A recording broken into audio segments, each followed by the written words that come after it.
Hey guys, welcome to this second version of this live, which will be cut up into the second version. Today my guest with me specialises in especially working with FIFO workers to help them to not only save as much money as possible, but to minimise their tax and just make the most of their careers. So Scott from WT Capital, thank you so much for joining me today on this live. Thanks for having me, Alana, on my TikTok debut. Oh, look out. You're doing great. With Matt, I had to be like, no, go off and do this. And I was texting him and he's like, what do I do? So obviously you've done well on getting on here. So if you're watching today, these are a ton of questions that we've had come in, especially from our Facebook group. If you're not part of that, go join it after this, obviously. But these are all regarding tax and FIFO workers specific ways that you guys can keep more of your money. So let's get into it. Because I've got about 20-something questions here. All right, Scott, what are the most commonly overlooked tax deductions for FIFO workers? This one you've got to be careful on because if everything's paid for by your employer, you're not getting a deduction. But there are a lot of things that people do miss. So if you're traveling between your accommodation and a work site, if the employer is not providing that, claimable. If you've got your own private phone or internet at home that you're using for work purposes, claimable. If your employer asks you to buy your own tools, protective clothing, safety gear, that is claimable. Awesome. And if you actually launder that at home after you finish your swing shifts, also claimable. There you go. Any union fees you pay, site-specific license renewals you have to pay that you do not get reimbursed for are claimable. Self-education is claimable. And technically speaking, it says has to directly relate to your current role, but it can also relate to roles that you want to move into. Can you elaborate on that? Like, what would be outside the scope of being classified as self-education that would be work-related? What would be outside of the scope or in the scope? Both. So in scope, for argument's sake, if you're doing some sort of TAFE qualification or university qualification to upskill and you can tie that back to your work, it's in scope. You can claim that. Yeah. However, for argument's sake, if you were doing a personal training course that is not related to your FIFO work, you can't claim it. If you're doing some side job working in a gym, you could probably claim that one as well. So it's just got to relate to what you're doing or what you see yourself doing in the next little period. Yeah. You can tie that together, you can probably get a claim for it. Awesome. And so does it have to be through a recognised RTO or could you just be like, oh, look, this is a self-paced course or whatever that I'm doing? Look, as long as you can tie it back and I would be mindful of that to just make sure you do it with an RTO because it's probably going to be better for your employment and you're probably not going to get potentially ripped off here by someone who's trying to do you a dodgy. So I'd look at making sure you do it with a reputable provider or someone that's been recommended by your employer even. Yeah, definitely. So all licenses and qualifications, can you elaborate on that about whether they're tax deductible? If you pay for them and do not get reimbursed by your employer, they are tax deductible. Mm-hmm. If your employer gives you pay $1,000 for a license and they give you $1,000 back for that, you cannot claim it. Damn. Well, we'll answer this one in more detail coming back later on where we talk about some of these things, allowances, etc. Yeah. Other things you can claim if you need them for on the site, things like sunscreen, sunglasses if you're working outdoors. Mm-hmm. Now, a couple of common ones that are not normally paid for by an employer. So if you've got personal income protection insurance to protect your income, and that is held outside of your superannuation, that is tax deductible. Yeah. So if you're earning good money, this is something that you should actually be thinking about anyway, because your single greatest asset in life is your ability to earn income, especially if you're a 30 to 40-year-old, you've got 25 plus years in the workforce. So looking at that. And other things you can potentially claim, if you do any sort of work at home on your off days, you may be able to claim home office expenses. You do need to have, this one is, and again, we'll touch on this a little bit more when we talk about what the ATO is scrutinising this year. Yeah. So this one you probably need to keep some good records and receipts from. Yeah. What about if you're gonna keep going, all good, and I'll just come back to this. But a big question we've got about is going to the airport and Uber costs or parking costs. Talk to me about that. As a general rule, no. Oh. And that's also, so say for example, for myself, I drive from home to the office. I can't claim my mileage driving from home to the office. And if I decide to drive into the office in the city and pay for parking there, I can't claim a deduction for that. It's only if you're driving between your accommodation, say you were living, I don't know a lot of WA super well, but if you were living not on site, but you were driving back and forth to site every day, and that where you were staying was not your permanent residence. Yeah, gotcha. Well, and let's extend this because we've got a lot of clients as well who do FIFO. Thanks, Donna. From New Zealand over to, or even from Melbourne to Perth to fly out to site. So talk to me about that. Again, no, because your job is like, it's also similar to myself. If I choose to go and fly to a Perth office just to work because I'm choosing to live away from the office, that transport cost is mine and to wear. And unfortunately, and again, this is one where the ATO will look at this one with a fair bit of scrutiny. So you want to be careful on some of these things because like you could probably slip through one or two times a year.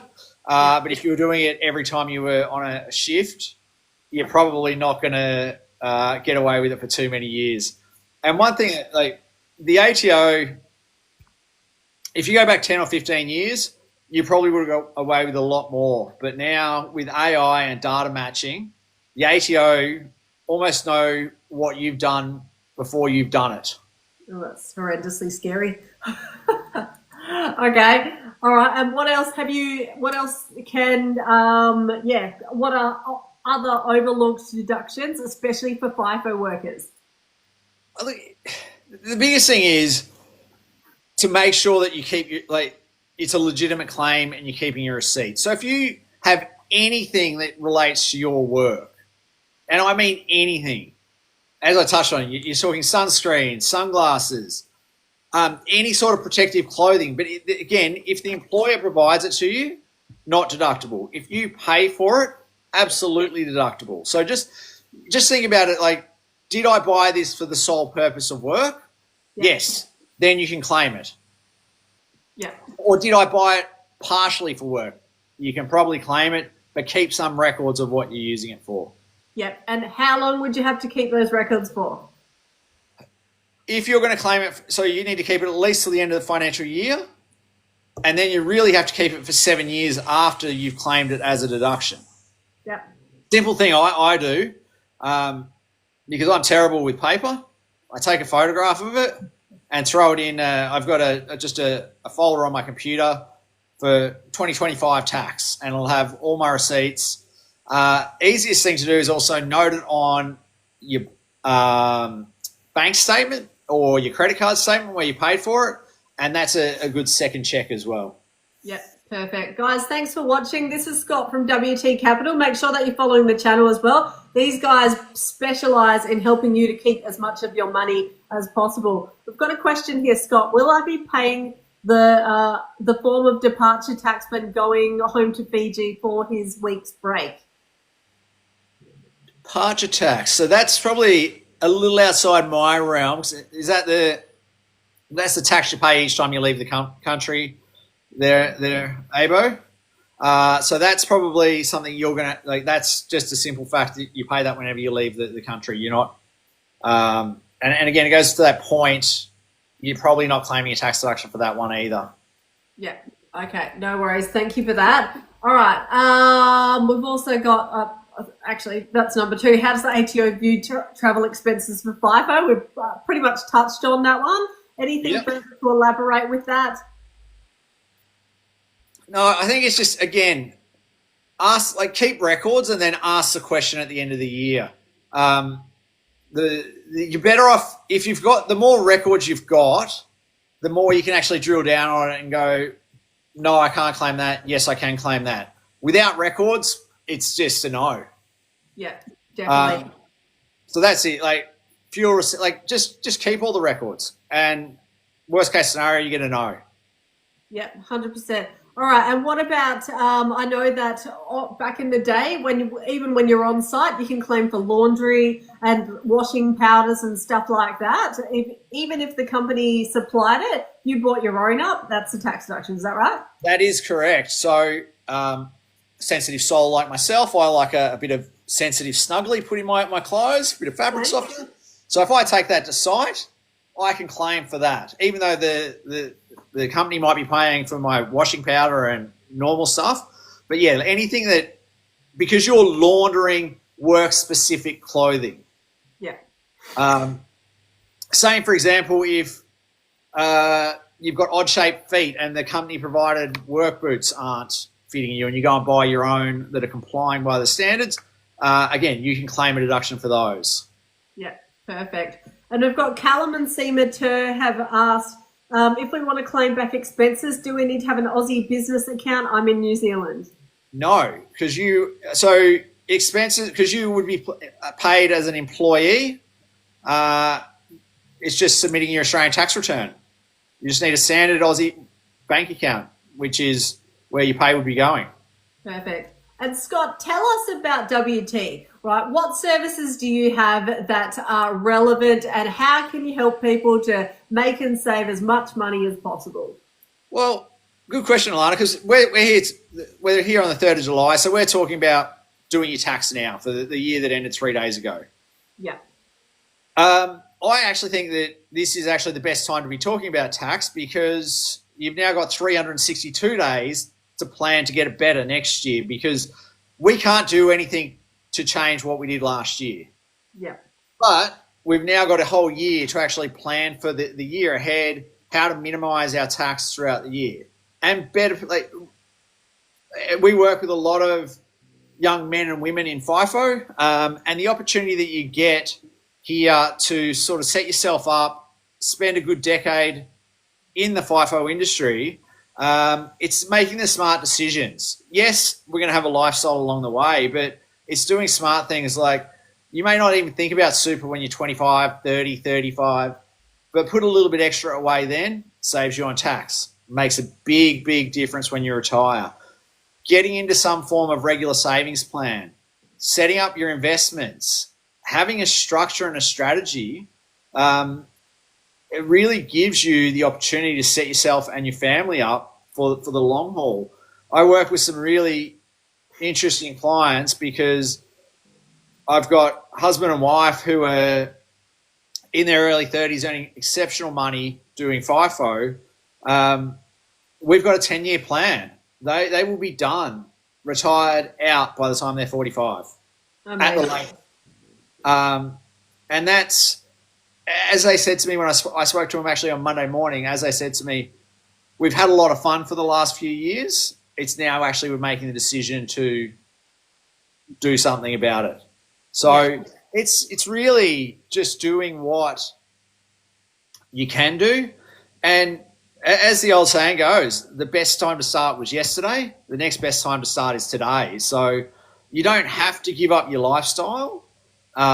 It's actually just about having a balance of the two, because you could keep the same lifestyle, but you might end up working to 55 or 60. So that's a decision you've got to make as well. Yeah, absolutely. So what other services do you guys have that could be relevant for all of the audience that are watching right now? So we, basically the way I like to look at it, can actually provide any sort of financial service you need. So we've got our own Australian Financial Services license, so we're licensed to give full financial advice. Mm-hmm. We've got an Australian credit license, so we've got a team of mortgage brokers who can provide you with any help you need on any of your investment property loans, home loans, loans in superannuation. And then we've got a property buying team that can help you acquire the right investment assets, whether that's inside or outside of superannuation. So I like to look at it as, and then we've got an accounting business that can do all the boring stuff like the tax that we're talking about here. I like to look at it as, if there's something we can't do, you probably shouldn't be doing it. Yeah, gotcha. So yeah, Love that. we can do everything, and as you touched on, we have probably about 50% of our clients are in the FIFO industry.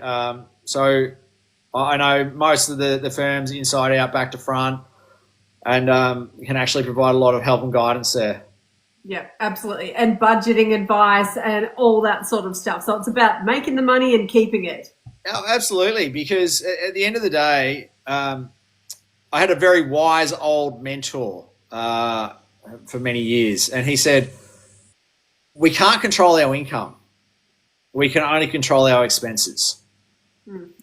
So our income is going to be dictated by the industry and our employers, but what we spend that on and what we save, we actually do have control over. Yeah, makes sense. All right, and Kat's asked, do we have to do our own taxes if we're doing FIFO? You have to submit a tax return, and depending on the complexity of it, you can just jump onto the MyGov portal and do your own tax.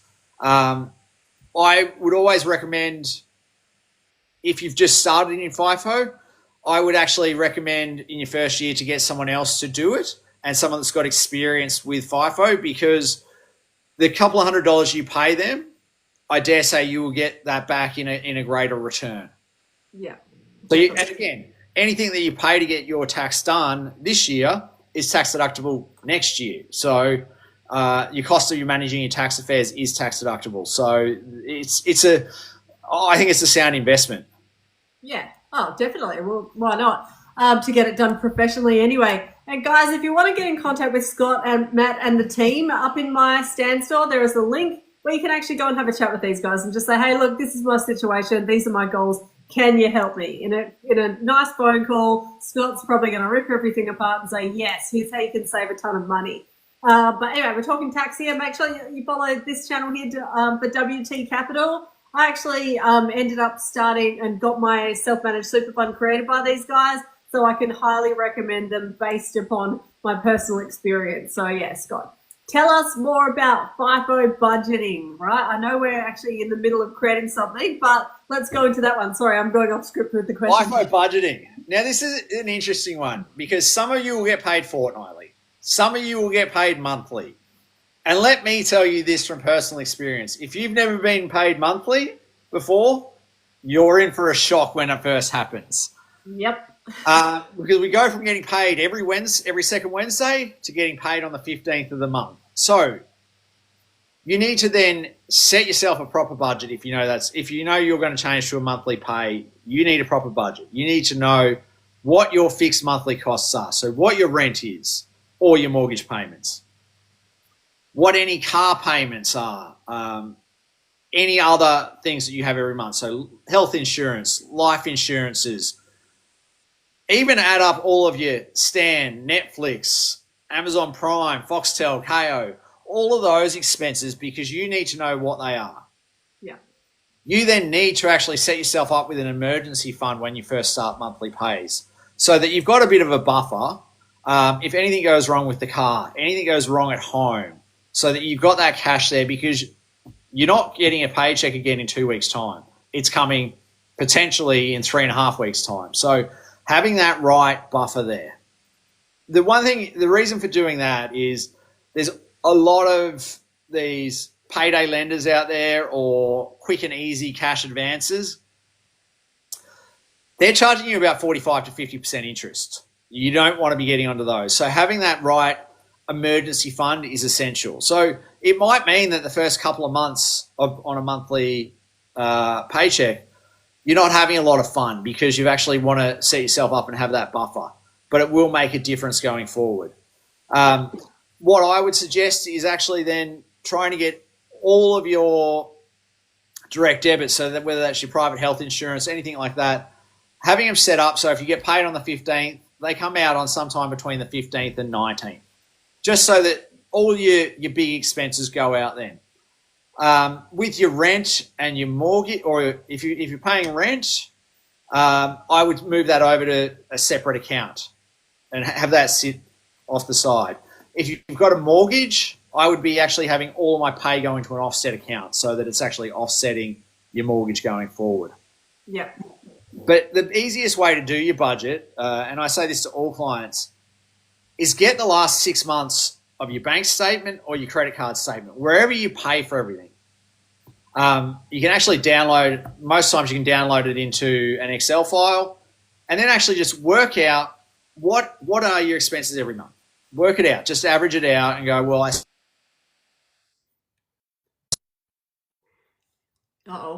sorry, had a call come through. I spent X amount on groceries. I spent X amount on these things. And then actually the simplest thing to do is if you got an Excel on your computer, keep a simple Excel budget.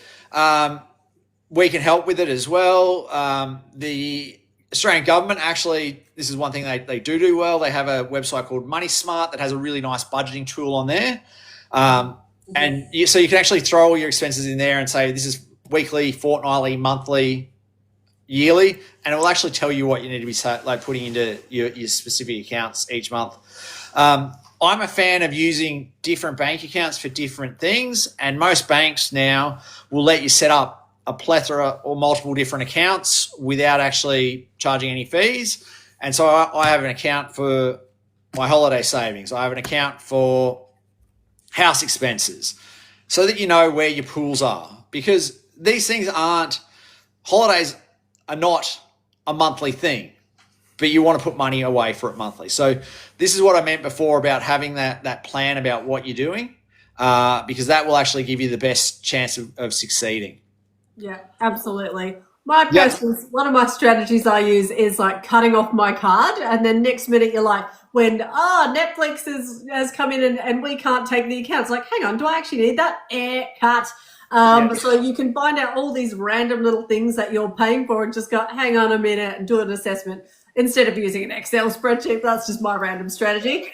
I often say to people, like, one of the best things you can do is lose your credit card, because that'll actually make you realize what you're spending money on, because it is all those things. And this is why businesses love to sign you up to a subscription model, because we as a human race are inherently lazy.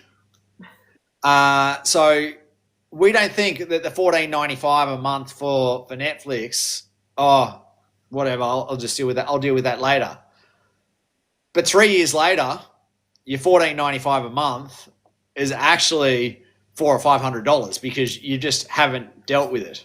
Yeah, and we're all guilty of it. I've done that many times. It's actually, why do you think gyms sign everyone up to a fortnightly direct debit? Yeah, exactly. They know that most of their clients aren't actually going to show up at the gym to cancel it. Yeah, especially FIFO workers. So looking at those things, because I don't think there'd be anyone on this call right now that could look at their bank statement and go, shit, I should really cancel. Like, every one of you would have something that would be, I should cancel that. Yeah. I'm probably the same. I could probably look at mine and go, I should cancel that. Yeah. Do I need Stan, Binge, Netflix and whatever? Of course not. So, yeah, 100%. Yeah, do the classic that I like to do with my friends and family. I have Netflix. Most of my friends don't, but they all have Netflix somehow. Yeah. Oh, I wonder how. Yes. Definitely. Even though they're trying to make it harder to do that, obviously. But, where there's a will, there's a way.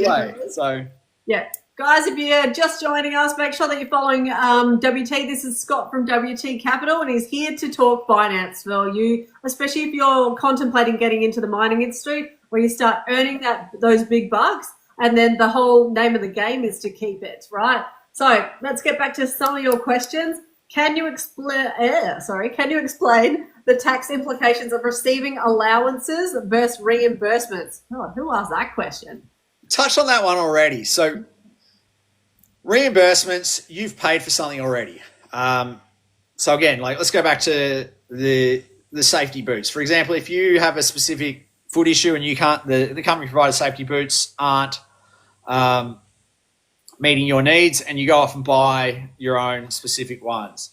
If the company reimburses you for that, net, they net each other out. So you paid $300 for the boots, the company gave you back $300. You can't claim it because you've been paid back for it.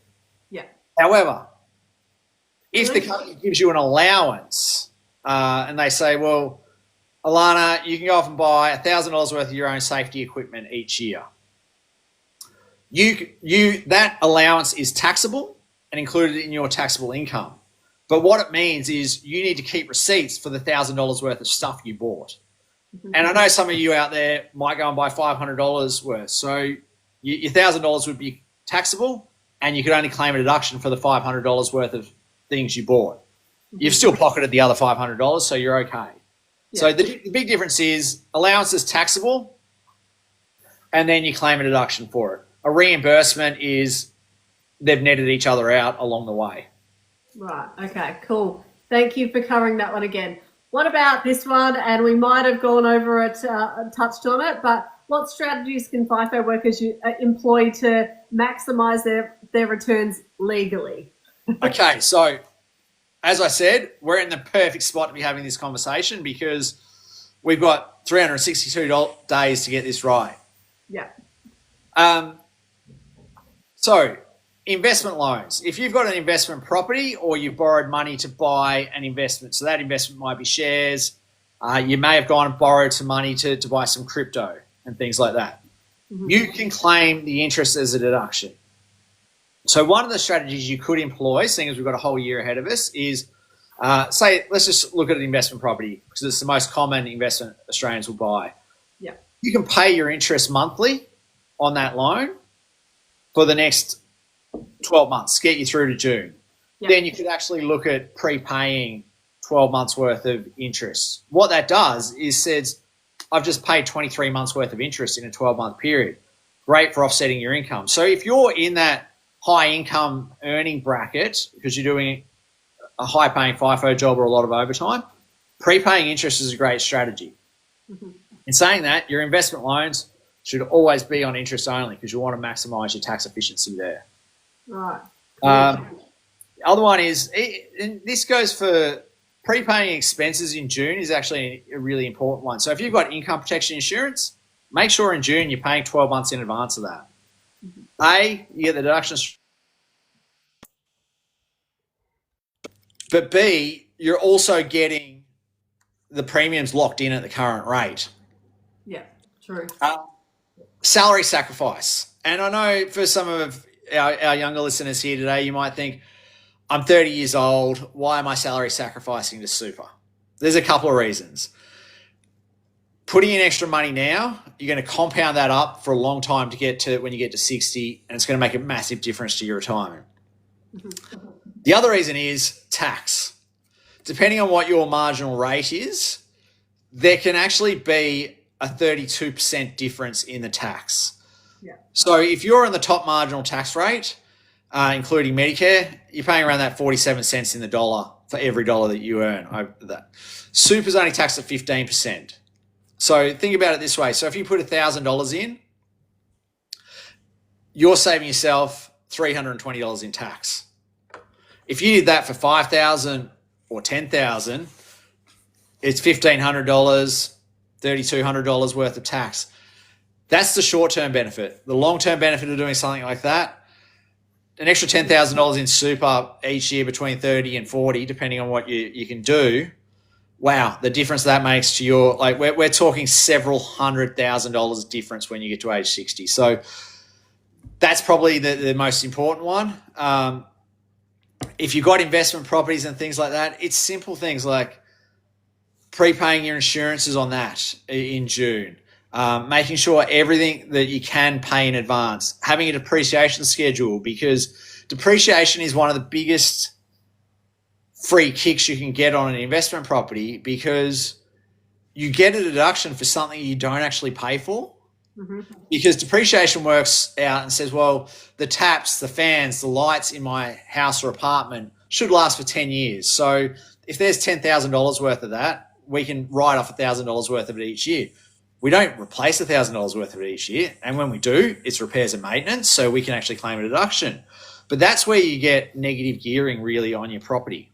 Mm-hmm. But even simple, like if you're doing all of these things, the other thing you got to be doing, and this goes back to touching on the budgeting stuff we were talking about before. One thing you got to do every year is ask your bank, is my interest rate the best interest rate you can give me, or should I go elsewhere? I will tell you this, having spent over a decade working at the big banks, 9 times out of 10, you will get a discount. If you don't ask, you don't get. Yeah.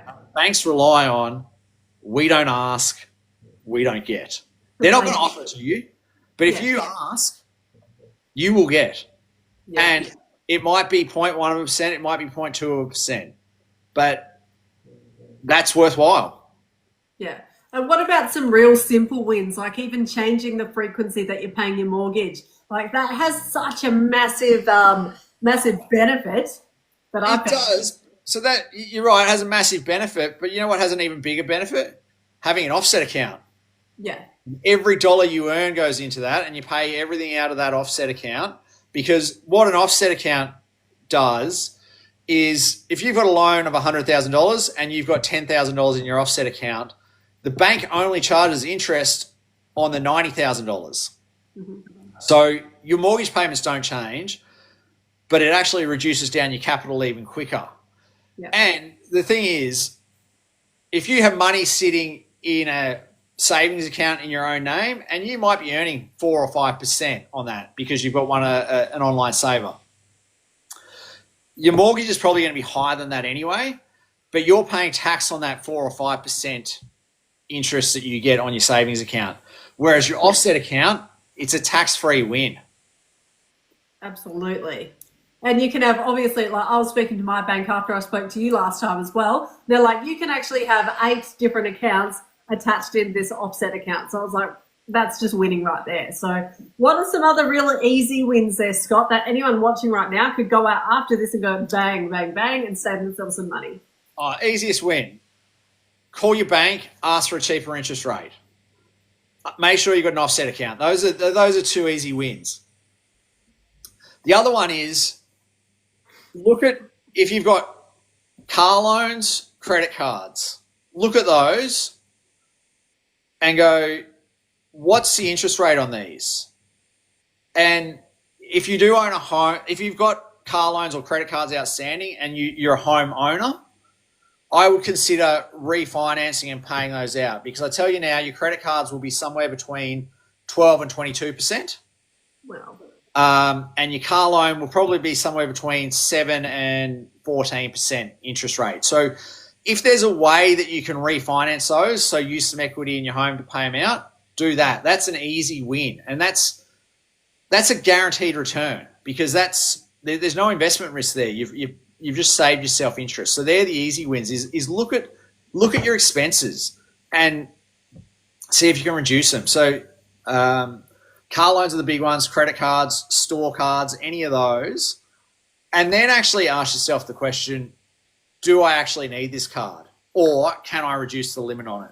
Because one thing you've got to understand with credit cards and any of those sort of loans, they're not only impacting you today, they're actually going to impact you in the future.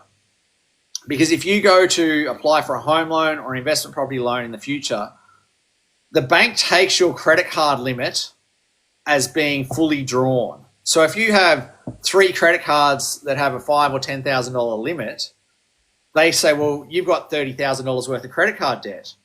Yeah. You may owe nothing on it, but that's what they take as your debt. That reduces your borrowing capacity significantly. And with the Australian property market the way it is, you want to have as much borrowing capacity as possible. Yeah. Wow. I didn't even know that.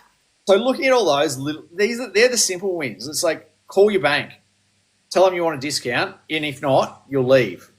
Yeah.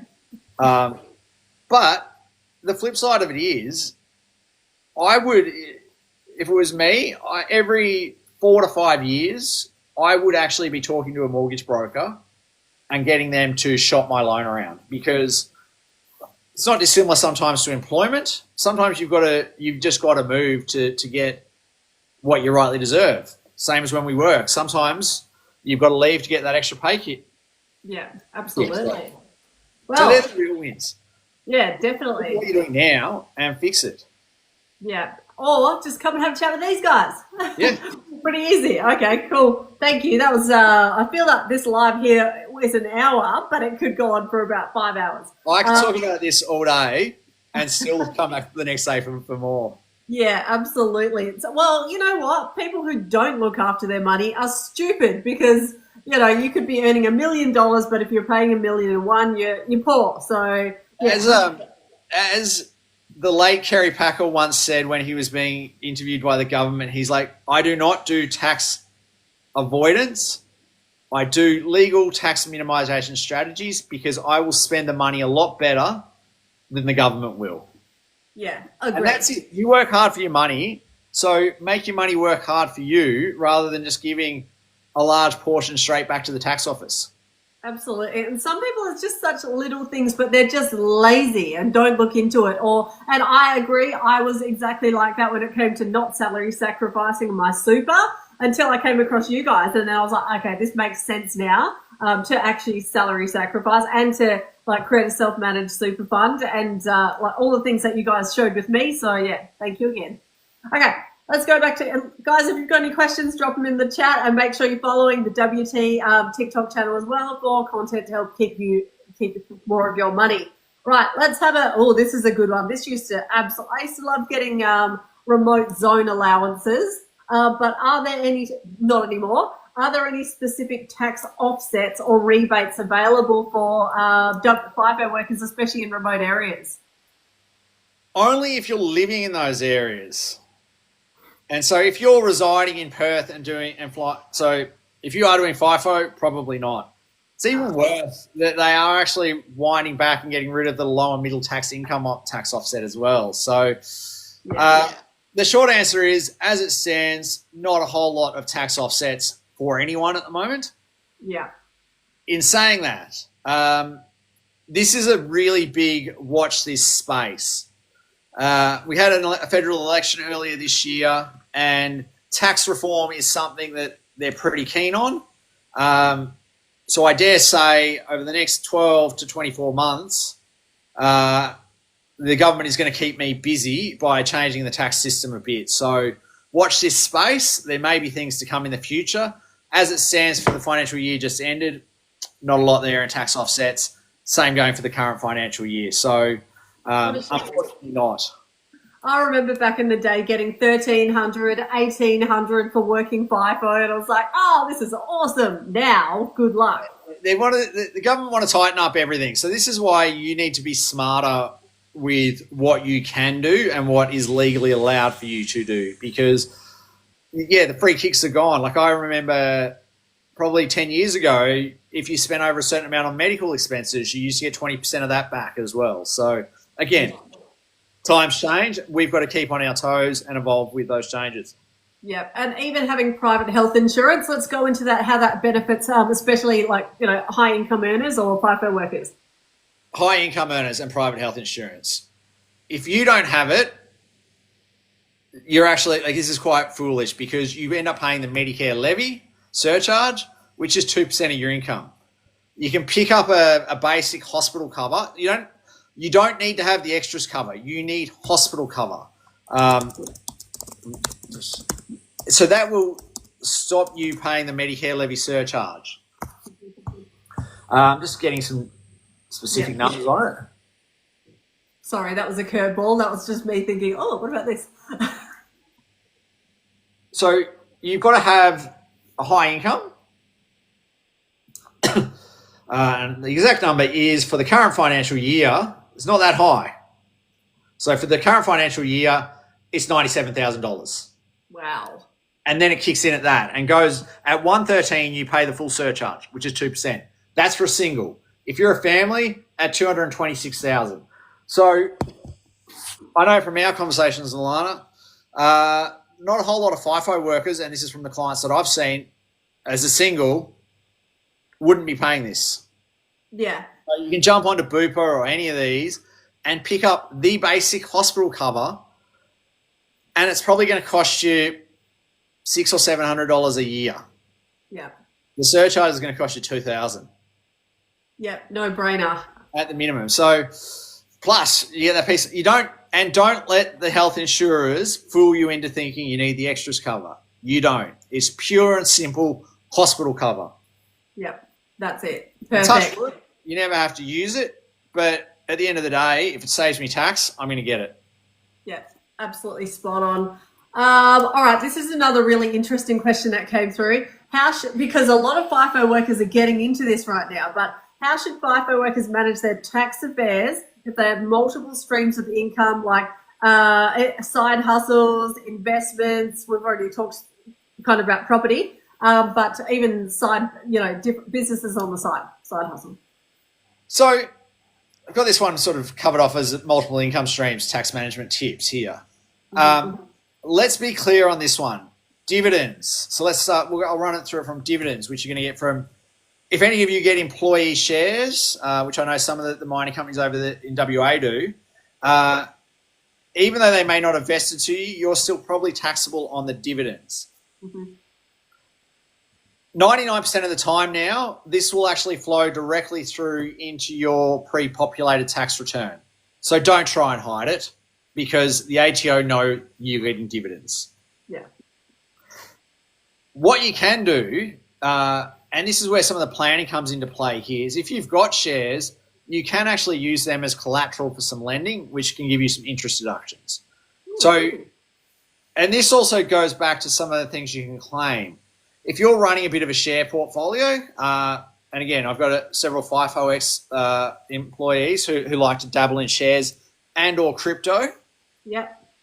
Some of those home office expenses that wouldn't normally be claimable for a FIFO worker, you can actually claim as cost of managing your share portfolio and or your investment property, etc. Same goes for the side hustle, because the current social media network and everyone has to have a side hustle now. If you don't have a side hustle, you're doing something wrong. So there's a couple of ways here.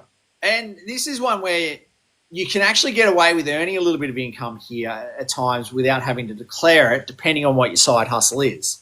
And I'll give you a worked example of this. When I was a bit younger, just starting out my career in financial services, I was also an avid runner, and I found out I could get paid to boundary umpire AFL and get paid a couple $100 a week to run around and do my fitness.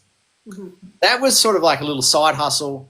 I didn't really have to declare that income because it was more of a hobby, but I did because it also allowed me to claim all my gym memberships and everything as a tax deduction. So it sort of netted each other out. But having those side hustles, whether it's content creation on social media, it's personal training. I've got a couple of clients that have lawn mowing businesses, which they do. Getting the right structure there and how you do that. So it might be best to actually run that through a family trust or a company, because if you're already on the top marginal tax rate, you almost want to try and work out how to actually not pay yourself directly here, but pay yourself indirectly here. So that might be a company or a family trust where you can move money off to a spouse or other family members. Yeah. It's just there's a little bit of work goes into that, but again, it's making the smart decisions early on set you up for the longer term. Makes sense. And then the biggest one with the side hustle, and this is where I see people get themselves into trouble, is if you're running it as a legitimate business, you're probably being paid on a weekly, fortnightly, or monthly basis from that side hustle. Set some money aside for tax, because there's nothing worse. You spend the next 12 months on your little side hustle and you generate, let's just use a round figure, $50,000 in income from it. Yeah. Happy days. I've made 50 grand this year. Comes to July next year, you come and see me, we do your tax, and it's, Alana, you owe the ATO $15,000. Wow. So if you haven't budgeted for that, you end up with a couple of options. The ATO can put you on a payment plan. They'll charge you 11% for that. Or you've got to try and find the money somewhere. So, which means that you're working the next 3 months of your side hustle or your 4 months of your side hustle for no income. Yeah. So again, goes back to what we were talking about budgeting before for yourself. If you're being paid monthly, you want to set some away for a rainy day. Same thing with your side hustle. I'd almost go every third dollar from your side hustle goes into the tax account. Yeah. Which is attached to your mortgage or your offset account. Well, depending on how you've got yourself structured, because, but this is like, and if your side hustle is something that you want to grow into something longer term, doing your structuring up front is going to actually save you a lot of tax in the future. Because if your side hustle is something that grows over time and becomes your main source of income, trying to unwind it and move it around at a later date can have tax implications that can be pretty tough by the ATOs. So almost taking a step back and going, what is my long-term plan? What do I want to do? Therefore, like, getting it right, it might cost a little bit up front, but your longer-term outcome's going to be far better. Yeah, great answer. And that just really reinforces that I need to come have a chat with you again.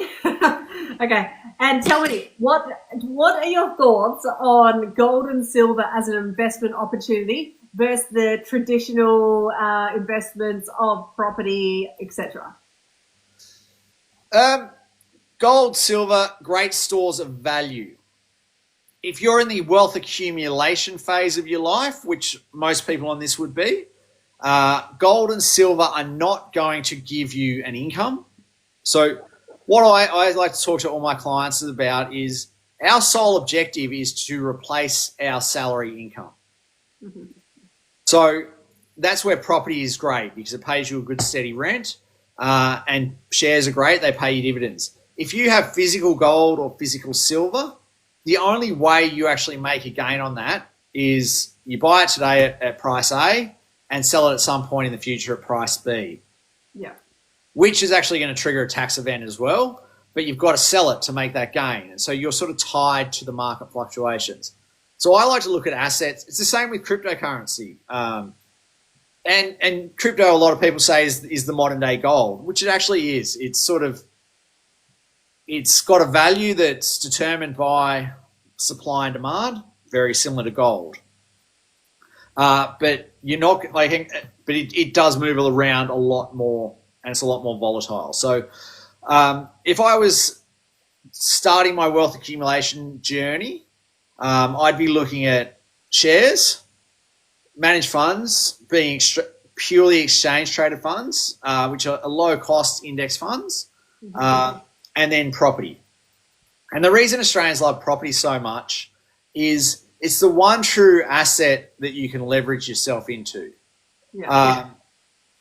And just to use a simple example of this, if you've got $100,000, you can go and buy $100,000 worth of shares today. That might generate for you 4% income, so $4,000 of dividends, and maybe 5 or 6% growth a year. So a total return of about $10,000. But if you've got $100,000 today, you can then go and borrow probably $400,000 and buy a property for $500,000. If that gives you, even conservatively, say, half of what the shares do, which it shouldn't, it should give you more. So even if it gives you 5% or 6%, it's giving you a $25,000 or $30,000 return. So this is why most of Australians, wealthy Australians, have had multiple properties over the years and will continue to have multiple properties because you can leverage into it. We have a housing shortage in this country that is out of control. And I know over in the West there, it's probably worse than anywhere else. And look, if you've got, and the other thing to this, especially this one's more for our younger viewers who are just starting out, don't be alarmed by everything that says you need to have a 20% deposit, because if you want to buy a first home over in WA, there are enough grants and schemes with the state government and the federal government. This is not only in WA, but it's also in Queensland and most states, where you can actually get into the property market with a 5% deposit if you're going to live in it.